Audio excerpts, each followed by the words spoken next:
Trop brave et trop sympathique pour les uns, individu parfaitement immoral pour les autres, le soldat Ali Guediri apparaît dans l'imaginaire algérien, depuis la fin du Irak comme le symbole de la résistance passive, faisant pourtant du cynisme civique l'unique ressource des opprimés.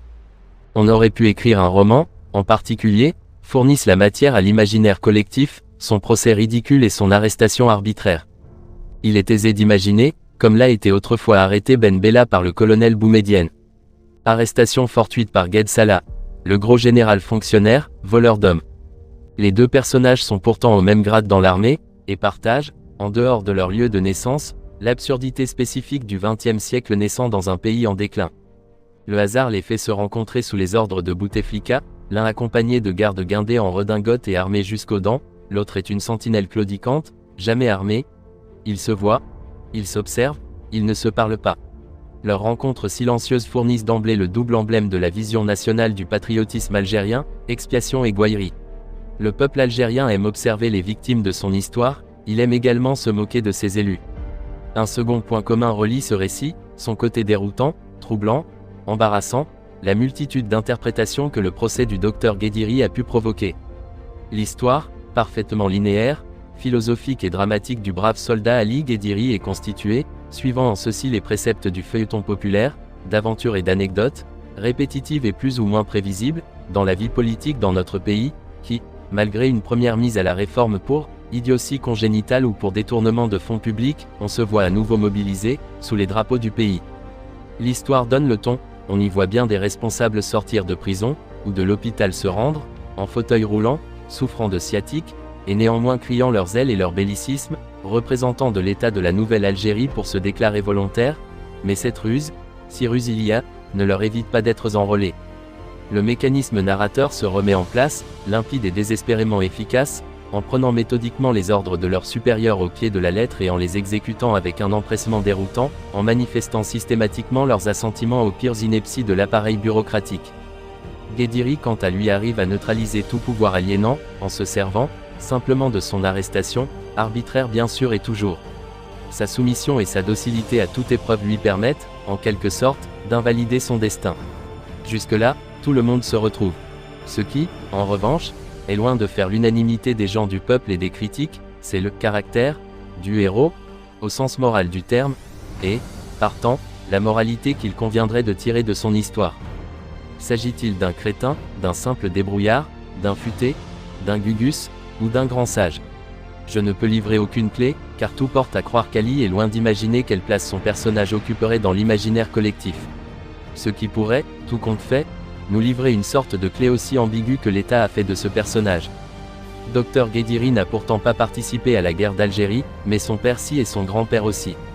Sa première apparition date de 1970, et son rôle se borne alors à celui de l'officier de permanence qui sert l'armée avec zèle et loyauté.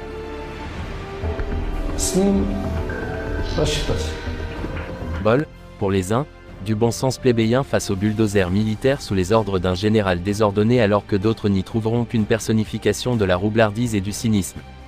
Il y a en effet deux façons apparemment contradictoires d'interpréter le brave soldat Guediri, la façon noble, qui existe dans cet anti-héros un hybride d'Eulenspiegel et de Sancho Panza, qui, grâce à une arme résolument moderne et parfaitement redoutable, le porte dans l'absurdité parvient à échapper à l'emprise que tout pouvoir tente d'exercer sur l'individu particulièrement dans le puzzle manipulateur de Bouteflika. Puis il y a une autre optique, qui présente le docteur Ali comme l'incarnation d'un nihilisme foncier, d'un cynisme absolu. Cette seconde optique qui offre d'ailleurs matière à des spéculations complémentaires, est-ce la latitude innocente d'un parfait soldat naïf à ce point? D'une sorte de créature végétale sans réelle optique de stratégie, ce qui sous-entendrait que Guediri a peint ici une satire féroce du comportement de ses appuis-mières face à la haine que lui voue Gued Salah. Par ricochet, sur son caractère national, un tableau corrosif de l'homo berbère, de son apathie sournoise, de son pragmatisme populacier, ou bien s'agit-il d'une roublardise habile, ce qui nous amènerait à considérer Guediri comme l'émissaire de l'ironie atavique entretenu par plusieurs décennies de servitude et, donc, comme un personnage somme toute positif, avec l'idée que face au pouvoir tout est permis, la fin justifiant les moyens. Certes, à l'instar des ministres en boîte, Guediri ne manque pas de lucidité quand il s'agit de condamner la stupidité des autres issabistes emprisonnés. Mais, toujours dans cette optique ubuesque, il est aussi, en moins grandiose, un personnage d'une grandeur extraordinaire.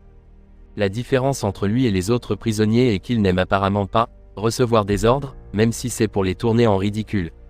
Le point commun, on pourrait le trouver dans une phrase précisant que la citation est approximative, Ali ne fait point d'esprit, il affirme ses moqueries avec toute l'autorité d'un officier qui n'a rien à se reprocher. Le point commun dans cette prison où ils sont tous, serait également l'apparence décidément peu humaine, d'où le pas est facile à franchir, la tentation de considérer le docteur Guédiri comme un objet, n'est pas un simple catalyseur mais un fait qui révélait l'absurdité du monde. Guédiri est trop empêtré, à travers ses références, dans son contexte socio-historique, trop soucieux de dénoncer, trop vivant pour ne pas être vrai. Quoi qu'il en soit, l'antinomie entre l'interprétation, noble, et l'interprétation, nihiliste, reste de vigueur depuis 4 ans et se reflète jusque dans l'injustice. Si l'histoire du docteur Guédiri présente le personnage comme un descendant de la lignée des héros picaresques, dès qu'elle Ali possède l'innocence dont il ne se départira jamais. Cela a été compris non comme une œuvre de caractère national, mais comme la manifestation d'un pacifisme convaincu. Et c'est tant mieux. De ce point de vue, ce qui est valable pour l'honorable famille militaire, l'est doublement pour nous ses supporters, d'où l'embarras que ne cesse de susciter, pour son propre pays, le soldat Guédiri.